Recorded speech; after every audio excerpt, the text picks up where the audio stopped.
Bonjour à tous, bonjour à toutes. Content de pouvoir partager ces moments avec vous, malgré ces circonstances qui, c'est vrai, ont tendance à nous limiter dans nos rassemblements physiques. Mais la modernité nous permet quand même de nous retrouver ensemble, nous permet quand même de partager ces moments. Alors d'avance, je dis à chacun de vous que Dieu vous bénisse. Je souhaiterais pour notre temps ce soir faire une lecture avec vous, pour vous. J'aimerais me diriger dans la première épître de Jean. La première épître de Jean, chapitre 1er, et je ferai la lecture des 3 premiers versets. Première épître de Jean, chapitre 1er, je lirai les 3 premiers versets. Ce qui était dès le commencement, ce que nous avons entendu, ce que nous avons vu de nos yeux, ce que nous avons contemplé et que nos mains ont touché concernant la parole de vie. Et la vie a été manifestée, et nous l'avons vue, et nous lui rendons témoignage. Et nous vous annonçons la vie éternelle qui était auprès du Père, et qui nous a été manifestée. Ce que nous avons vu et entendu, nous vous l'annonçons, à vous aussi, afin que vous aussi vous soyez en communion avec nous. Or, notre communion est avec le Père et avec son Fils Jésus-Christ. Amen. Il est question ici de cet écrit de l'apôtre Jean. Jean écrira ses épîtres alors qu'il se trouve exilé sur l'île de Patmos. Certains disent que l'épître de Jean est la suite directe de l'évangile de Jean, de par sa volonté à amener le lecteur dans cette intimité profonde avec le Seigneur. Jean ici commence à nous donner des éléments, et il continuera à le faire bien sûr tout au long de son épître, mais il commence à nous donner des éléments qui sont importants pour nous en ce qui concerne la marche du croyant. Nous sommes dans un contexte bien particulier où toutes nos habitudes ont été chamboulées. C'est comme si nous devions réinventer nos vies. Mais si tout cela change, je bénis Dieu de ce que la parole de Dieu, elle ne change pas. La parole de Dieu, elle n'est pas soumise aux fluctuations du temps. Elle n'est pas soumise à ce qui se passe ou à ce qui ne se passe pas. Mais la parole de Dieu est la parole de Dieu et elle demeure éternellement. Nous pouvons donc retirer dans cet épître des caractéristiques édifiantes concernant la marche du croyant dans sa vie spirituelle. Je n'aurai bien évidemment pour ce temps-ci pas le temps de tout voir, mais nous pourrions commencer à l'aborder. Et dans un premier temps, je dirais que Jean s'arrête sur un détail qui est beau. Un détail qui est beau. Il commence son épître en disant ce qui était dès le commencement. Dès le commencement. Jean vient planter l'état originel des choses. Jean vient planter ce qui est le plus important et ce qui est au début de tout, comme dans le livre de la Genèse, au commencement, Dieu. C'est le départ de tout. Il est là depuis le départ.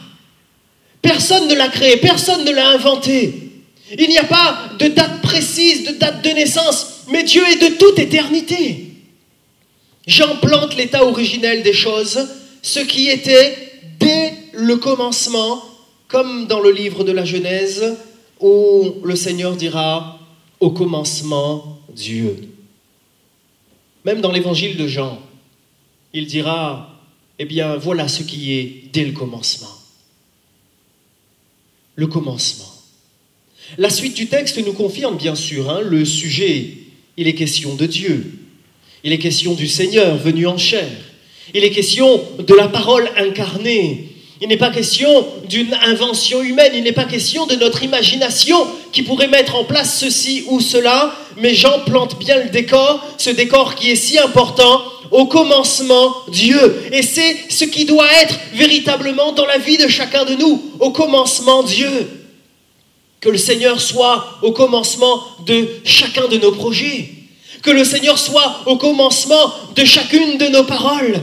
Attention, bien sûr, je n'encourage pas à tomber dans toutes sortes d'excès où c'est comme si que la partie humaine de mon identité disparaissait. Non, ce n'est pas cela. Nous pouvons être normal, Nous pouvons construire une conversation normale, mais sans oublier que dans tout ce que je fais ou que je ne fais pas, que dans tout ce que je dis ou que je ne dis pas, je ne dois jamais oublier l'importance de la présence de Dieu dans ma vie.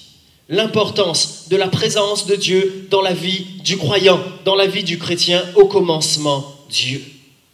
Depuis le commencement. Cela vient m'encourager, puisque celui qui n'est pas créé, celui qui est là depuis toujours, il est le même, nous dit la parole de Dieu, le même hier, aujourd'hui et éternellement. Ce qui était dès le commencement. C'est son état. Il est. Et c'est tout. Alors c'est vrai, pour notre entendement, pour notre compréhension, pour notre intelligence, cela peut parfois nous dépasser un peu. Mes enfants m'ont déjà posé la question, mais papa, oui, d'accord, Dieu est de toute éternité, mais quand est-ce que ça a commencé? Il est de toute éternité. Au commencement, il est. Il est et c'est tout. Cela dépasse notre compréhension humaine. Cela dépasse ce que nous pouvons envisager. C'est son état. Il est. C'est son origine. Depuis le départ, il est. Encore, j'emploie cette expression bien humaine, depuis le départ. Mais finalement, il n'y a pas de moment précis de départ avec Dieu, car il est de toute éternité. C'est son origine. Il est. C'est sa continuité. Il est. Au commencement. Il était dès le commencement. Comme Jésus le dira, avant qu'Abraham fût, je suis. Parce qu'il est. C'est sa continuité. Il n'a pas commencé et arrêté. Il n'a pas juste commencé une œuvre sans pouvoir l'aboutir. Mais Dieu est de toute éternité. Le même hier, aujourd'hui et éternellement. Ce depuis toujours et jusqu'à toujours. C'est son identité donc. Il est. Il dépasse cette nature humaine que nous sommes. Il dépasse ce que nous sommes capables de faire, de dire ou de penser. Il dépasse ce que nous sommes capables d'appréhender. Dieu est bien au-dessus de notre qualité humaine. Il est Dieu, il est et il est de toute éternité. Comme Jésus a pu le dire, et je me répète, avant qu'Abraham fût, je suis. Il n'est pas question d'une erreur de conjugaison, non.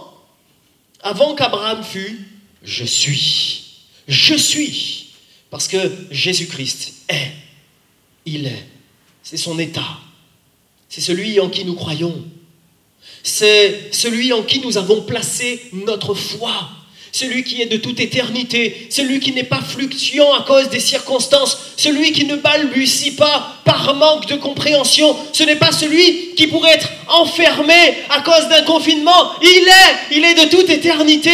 C'est celui qui est au-dessus de tout ce qui concerne l'humain. Et c'est en lui que nous avons placé notre foi. C'est lui qui dirige chacun de nos pas. Celui qui est. Un jour, quelqu'un a donné un exemple que j'ai trouvé intéressant. Il dira, il y a un défilé qui se passe.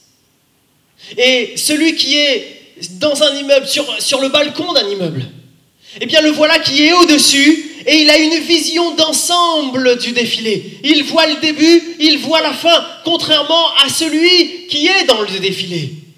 Et en donnant cet exemple, cette personne a voulu mettre en évidence que le Seigneur a une vision sur nos vies, sur notre terre. Il a une vision sur chacun de nous qui dépasse de loin ce que nos propres sens peuvent appréhender.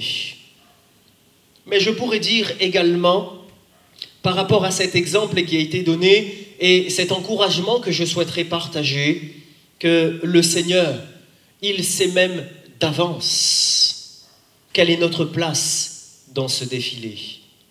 Avant que le monde fût, il connaît. Avant que le monde ne soit, il connaît toutes ces choses. Dieu n'est pas là en train d'apprendre et en train de s'adapter parce qu'il n'avait pas programmé, il n'avait pas prévu quelque chose. Mais il connaît tout cela à cause de son état, de son identité. Il est. Par rapport à cet exemple du défilé que j'ai donné, je pourrais rajouter, il sait ce qui se passera pendant le défilé. Il y a eu un exemple, et il n'y a pas très longtemps, attention, je prends cet exemple sans me moquer. Il n'y a pas de moquerie derrière cela, mais juste pour rappeler l'imprévisible, humainement parlant. Lorsqu'il y a eu un défilé et il y a eu 2 motards qui, par une manœuvre malencontreuse, se sont télescopés et ils sont tombés. Pourtant, on connaît leur agilité, on connaît et comment ils sont capables de s'entraîner, de s'entraîner, de s'entraîner. On connaît la maîtrise qu'ils ont de leur engin, mais personne ne pouvait prévoir cela. Et voilà que l'impensable se fait, et en plein défilé, alors que tous regardent, alors que c'est un défilé important pour la nation, il y a ce petit couac.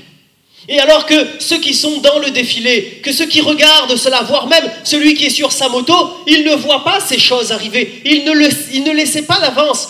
Mais le regard du Seigneur sont bien tout autres, parce qu'il connaît tout d'avance. J'oserais même le dire, la circonstance dans laquelle nous sommes. Avons-nous vu arriver cette chose ? Lorsqu'on entendait cela il y a des mois en arrière, ça paraissait tellement loin, et puis peut-être dans la compréhension de la majorité d'entre nous, on se disait, ça va passer. C'est dans un autre pays, ça ne nous concerne pas. Et puis finalement, maintenant on se rend compte que la terre entière est touchée par ce fléau. Alors que nous sommes dans cette ville, dans cette rue, dans cette maison, dans cette voiture, je ne sais pas où tu te trouves, alors que là où nous sommes, nous regardons autour de nous, notre vision est bien limitée, parce que notre être ne nous permet pas de voir plus loin. Mais le Seigneur, lui, il est celui qui connaît toutes choses, parce qu'il est dès le commencement. Voilà pourquoi il est important pour nous, de nous arrêter sur ce que Jean a voulu planter dès le départ. Dès le départ, et pour toujours, notre Seigneur est celui qui est au commencement. Et il doit l'être dans la vie de chacun de nous. Alors, Jean va s'arrêter sur ces quelques détails pour les appuyer davantage. Au verset 1er, il dira que, notre Seigneur, c'est la parole de vie. Ce n'est pas une parole parmi tant d'autres. Ce n'est pas la parole d'un homme, mais c'est la parole de vie, la parole qui engendre la vie, la parole qui donne la vie. C'est cette vie dont chacun de nous avons besoin, dont toi tu as besoin, mon ami. Et c'est cette parole qui doit pénétrer ton cœur. Et le Seigneur, qui n'est pas limité comme un être humain, saura agir pleinement dans ta vie. Au verset 2, il est dit que c'est la vie manifestée. Il est question ici, non pas d'une vie simplement racontée, parce que Jean est en train d'écrire ces paroles. Il n'est pas question d'une vie que l'on aurait vue ailleurs, mais d'une vie manifestée. Elle est concrète, elle est réelle. C'est quelque chose qui est là et qui veut être tangible pour la vie de toi, de nous, de l'humanité. Au verset 3, Jean dira, il est le Fils. Ce n'est pas un homme parmi tant d'autres. Parce que Christ a été parfaitement humain, oui, mais aussi, ne l'oublions pas et ne l'écartons pas, parfaitement Dieu. Et en ceci, le Fils, lorsqu'il est venu au milieu des hommes, donnant sa vie sur la croix, il ne l'a pas fait pour être inscrit dans les livres d'histoire, mais il l'a fait pour nous sauver, toi et moi. Ainsi, écrasant l'œuvre du diable, il est venu pour sauver l'humanité. Et lorsque nous plaçons notre foi dans le nom de Jésus, nous pouvons être assurés que nous recevons ce pardon de Dieu. Lui seul est capable de le donner. Nous pouvons être assurés que nous recevons la vie de Dieu. Lui seul est capable de nous la donner, car il est la vie manifestée. Au verset 5, Jean dira, il est la lumière. Ce n'est pas un message, ce n'est pas une vie, ce n'est pas une réalité qui est amenée à être cachée, qui est timorée dans son coin, mais elle est la lumière, celle qui éclaire, celle qui met les choses en évidence. Et au travers de la lumière de la parole de Dieu, nous réalisons qui nous sommes, des pécheurs. Nous réalisons que le monde tourne de travers et nous réalisons que nous avons grandement besoin du Seigneur, du Dieu Tout-Puissant. Au verset 7, voilà pourquoi nous voyons également qu'il est celui qui purifie les péchés. Car sans le pardon de Dieu, nous ne pouvons être assurés de la vie de Dieu. Beaucoup de personnes essaient de faire, comme si par leur acte, par ce qu'ils feraient, par ce qu'ils entreprendraient, ils mériteraient une faveur de Dieu. Mais la grâce veut dire faveur imméritée.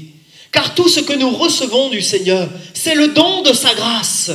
C'est par le moyen de la foi que nous obtenons la vie de Dieu, mais par la grâce de Dieu, non pas par nos propres moyens, non pas parce que nous sommes plus intelligents, non pas parce que nous sommes dans une catégorie sociale un peu plus élevée, non pas parce que je suis habile et que je suis capable de faire des choses. Non, il est question de toute l'humanité, de chacun des êtres humains sur cette terre. Comme la Bible le dira, quiconque croit dans le nom de Jésus sera sauvé. Bien sûr, j'énumère ces différents éléments. Ici, on s'est uniquement arrêté au chapitre 1er. Je vous encourage à faire cette lecture du chapitre 1er et des autres également de cet épître qui ne pourront que vous encourager. C'est la réalité de notre Dieu qui est concrète dans notre vie. En tout cas, qui doit l'être. Oui, on parle de foi, on parle de prière, on parle de la parole de Dieu, on parle de circonstances dramatiques autour de nous. Tout cela, voyez-vous, eh bien, le nom de Dieu doit être concret dans notre vie. C'est tellement important. Beaucoup trop de personnes prennent ces choses à la légère. Parce que, eh bien, je l'ai reçu de mes parents, alors du coup, c'est un peu comme une médaille que j'ai reçue. Finalement, cette médaille, elle me sert à moi. Mais quelle est-elle? Mais le Seigneur n'est pas limité à une médaille ou à autre chose. Attention, ne méprenez pas mes propos, je ne suis pas en train de critiquer, je veux juste mettre en avant que Dieu n'est pas limité à une matière, à un lieu, à un objet, à une personne, mais que Dieu est tout-puissant, qu'il est de toute éternité, que par la personne de Jésus-Christ, il a permis que chacun de nous puissions, eh bien, entrer dans ce chemin qui donne la vie, ce chemin de vérité qu'est Jésus-Christ. Alors, voilà pourquoi, ensuite, à partir du moment où ce décor, si je puis dire, a été planté, où cette réalité a été bien mise en avant, c'est à partir de ce moment-là que l'apôtre Jean va commencer à dépeindre un petit peu la réalité de sa marche chrétienne maintenant. C'est la réalité de notre Dieu qui est concrète dans notre vie, qui doit l'être réellement. Et le fait que Dieu soit tangible dans notre vie, dans notre cœur, nous amène ensuite à pouvoir vivre ces choses. Jean dira, nous avons entendu. Ensuite, il dira, nous avons vu de nos yeux. Ensuite, il continuera en disant que, eh bien, nous l'avons contemplé. Nos mains l'ont touché. Tout cela, ce sont des éléments concrets dans la vie de l'homme. Et il est tellement important pour nous que, eh bien, la parole de Dieu soit aussi concrète dans notre vie. Jean dira, nous avons entendu. La Bible dit que la foi vient de ce qu'on entend. Que ce qu'on entend vient de la parole de Dieu. Et il n'a pas entendu n'importe quoi, il n'a pas entendu n'importe qui. Permettez-moi de le dire. Je vous encourage même à vérifier tout ce que je suis en train de dire. Ouvrez la Bible et regardez par vous-même ce que je suis en train de dire. Bien trop de personnes, malheureusement, ne vont plus chercher dans la parole de Dieu la vérité, mais ils se contentent d'écouter ce qu'un tel a dit, ce qu'un tel a dit, ce qu'un tel a dit. Et avec cette situation de confinement, on ne peut que constater combien, eh bien, beaucoup de beaux parleurs pullulent maintenant sur Internet. Je ne suis pas là pour descendre un tel ou descendre un autre. Ce n'est pas ma responsabilité. Mais ma responsabilité à moi est de vous encourager à faire attention à ce que vous entendez. Car ce que vous entendez doit venir de la parole de Dieu. Fouillez par vous-même, regardez, imprégnez-vous de cette parole. Et plutôt que de laisser un autre constamment vous nourrir, vous allez chercher la nourriture là où elle est, dans la parole de Dieu. Il n'a pas entendu n'importe quoi. Il ne remplit pas ses pensées et sa réflexion de n'importe quoi, mais de la parole du Seigneur. Surtout en temps de crise. Faisons attention à ce qui vient nous remplir.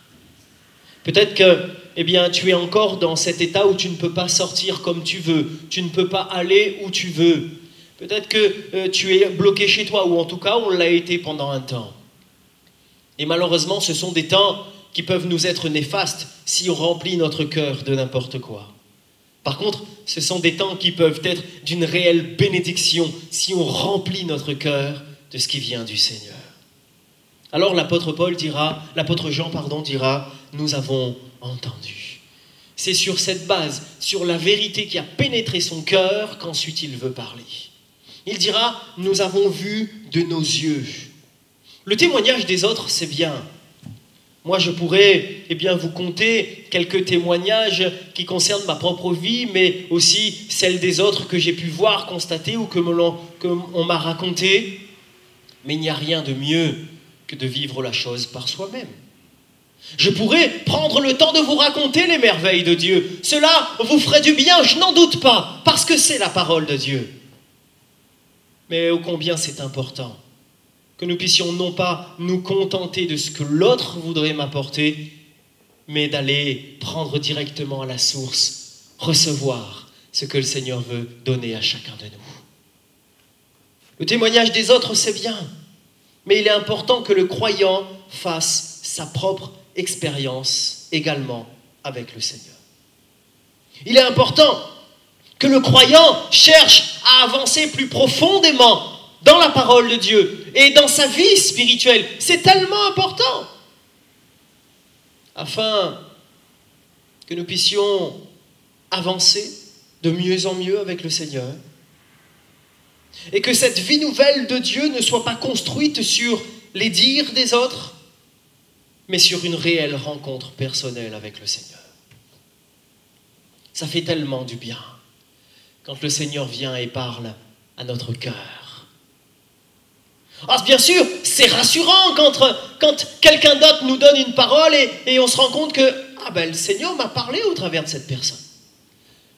Mais ça fait tellement du bien, ça n'a absolument rien à voir, ça fait tellement du bien quand le Seigneur vient nous parler à nous directement. Et c'est une expérience que chacun de nous pouvons vivre, que tu peux vivre. Il ne s'agit pas de voir avec nos yeux physiques, ou du moins seulement, mais aussi avec les yeux de la foi.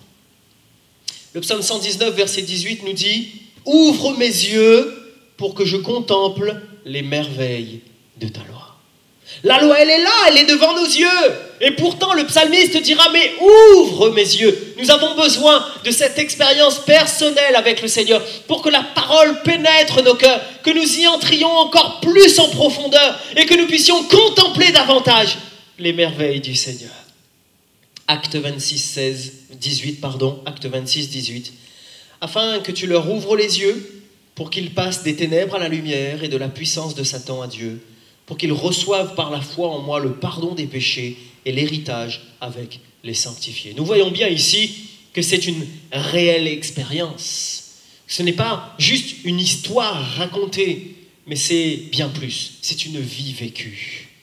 Voilà pourquoi je parle du fait que la parole de Dieu, la présence de Dieu, elle doit être concrète dans notre vie. Au commencement, Dieu. 2 Rois 6, 17, Élisée pria et dit « Éternel, ouvre ses yeux pour qu'il voie. » Et l'Éternel ouvrit les yeux du serviteur qui vit la montagne pleine de chevaux et de chars de feu autour d'Élisée. C'est un passage magnifique. Vous avez la possibilité de le reprendre. Je vous redonne la référence, 2 Rois chapitre 6 verset 17. Lisez aussi le contexte, lisez l'histoire. Où vous avez ici ce serviteur qui est là et qui est apeuré à cause de l'ennemi qui est là en ombre. Et l'homme de Dieu dira, mais Éternel, ouvre ses yeux. Ce que l'être humain n'était pas capable de voir. Mais par la grâce de Dieu et par le fait que la présence de Dieu a été concrète, c'est Dieu qui a ouvert les yeux de cet humain. Voilà qu'il voit. Il voit que le Seigneur est là. Il voit que l'armée de Dieu est présente. Oui, parce que mon ami, le Seigneur campe auprès de ceux qui le craignent. L'ange de l'Éternel est toujours auprès de ceux qui le craignent. Oui, le Seigneur n'abandonne jamais ses enfants. le Seigneur n'abandonne jamais ceux qu'il aime. Alors Jean continuera en disant, il y a cette réalité dans ma vie et dans mon cœur.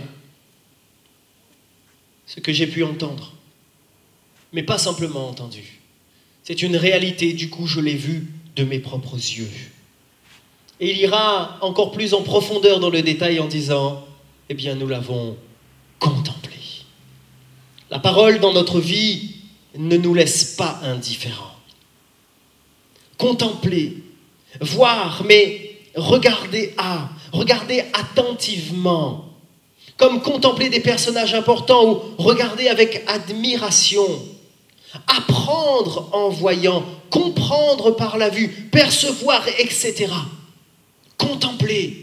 Il y a vraiment cette idée de la compréhension au travers de ce que l'on voit. Il n'est pas juste question de venir émoustiller nos yeux et nos sens humains. Mais lorsque Dieu veut que nous puissions contempler sa gloire, c'est pour que nous puissions apprendre de lui encore davantage. Il ne veut pas venir caresser notre ego, mais il veut nous faire grandir dans sa personne. Il y a l'idée de la compréhension au travers de ce que l'on voit. Non pas juste voir ou vouloir voir un miracle comme un spectacle, comme un divertissement, non, mais voir ce qui nous permet d'aller plus loin dans notre vie spirituelle. Lorsque le Seigneur ne nous montre pas, il sait ce qu'il fait. Lorsque le Seigneur ne nous donne pas tous les détails, il sait ce qu'il fait, parce qu'il connaît tout, et il a vu tout cela bien en avance. Si tu crois, tu verras la gloire de Dieu. Non pas, comme je l'ai dit, pour nous enorgueillir, mais bien pour contempler le Seigneur. Et il dira, nous l'avons touché. Je crois qu'on est au summum du fait que Dieu est tangible dans nos vies. Nous l'avons touché. Ce n'est pas du virtuel, mais c'est concret. Je pense que l'on peut, vous et moi, on peut partager ce désir qu'il y a dans notre cœur de nous retrouver avec les frères et sœurs, de retrouver la communion physique, la communion fraternelle. Oui, bien sûr que cela nous manque. Mais si l'être humain, lui, il est limité, malgré ce temps où peut-être nous sommes séparés, eh bien, cette réalité tangible, elle peut être présente dans ta vie, parce que Dieu est bien au-dessus de tout cela. Nous avons touché, dira Jean. C'est le concret, dans la forme la plus simple, en disant, c'est vrai, je l'ai touché. Ce n'est pas virtuel, ce n'est pas une image, ce n'est pas un mirage, c'est vrai, je l'ai touché. Je vous fais cette lecture dans la première épître de Pierre à partir du verset 1er. Rejetez donc tout ce qui est mal. Ne trompez personne, ne soyez pas faux, ne soyez pas jaloux, ne dites pas du mal des autres, comme des bébés qui viennent de naître, désirez le lait de la parole de Dieu. C'est un lait sans mélange. Alors en le buvant, vous grandirez et vous serez sauvés. En effet, les livres saints le disent. Vous avez goûté comme le Seigneur est bon. C'est concret là, hein? Approchez-vous du Seigneur Jésus. Il est la pierre vivante. Les gens l'ont rejetée, mais Dieu l'a choisie. Et elle est précieuse à ses yeux. Approchez-vous de lui. Alors, vous aussi, comme des pierres vivantes, vous servirez à construire la maison de l'Esprit Saint. Vous formerez une communauté des prêtres saints pour offrir des sacrifices selon l'Esprit de Dieu. Et Dieu les acceptera à cause de Jésus-Christ. Lorsque la matière touche nos papilles gustatives, son état devient concret pour nous. On peut dire à quelqu'un, ah, c'est salé! On peut, nous, le percevoir, mais lorsque je goûte, alors là, c'est différent. C'est du concret. Le sucré, quand c'est amer, quand c'est acide, j'en passe. Et nous le voyons bien, et nous le rappelons, le Seigneur veut cette réalité spirituelle pour chacun de nous. La réalité de Dieu dans notre vie. La réalité de son amour dans nos cœurs. La réalité de son pardon pour nos âmes. La réalité de cette communion avec lui. La réalité de sa vie en nous.